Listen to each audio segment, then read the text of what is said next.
Le chômage a très faiblement reculé au mois de juillet en France, un repli qui est trop peu significatif pour amorcer une tendance. Et dans ce contexte, coup de projecteur ce matin sur l'emploi à domicile, dont on dit souvent qu'il est un vivier pour l'emploi. Eh bien, figurez-vous que là aussi, moins de postes sont créés. Lorsqu'on regarde les chiffres des professionnels du secteur, on voit que 3% d'emplois, qu'il y a 3% d'employeurs et de salariés en moins chaque année. Alors, est-ce que ça veut dire qu'on a moins besoin d'aide à domicile, par exemple pour faire garder ses enfants ou pour s'occuper des personnes âgées? Eh bien non, en réalité, il y a toujours autant de besoins, mais ces emplois sont moins déclarés. Selon la FEPEM, la Fédération des particuliers employeurs, 120 000 emplois auraient disparu des écrans radars l'an dernier. Alors, il y a eu beaucoup de pertes d'emplois sans doute, mais aussi d'autres qui sont passés au noir pour tout ou partie de leurs heures. Ça concerne quand même 3,5 millions de Français qui sont soit employeurs, soit employés à domicile. Alors, ce travail au noir, il voit un boom. Et à quoi est-il dû? Eh bien, sans doute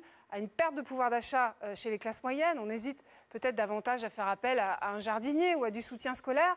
Mais on le doit surtout à la fin des avantages fiscaux, notamment sur les cotisations patronales, qui a incité de nombreux employeurs à ne plus déclarer.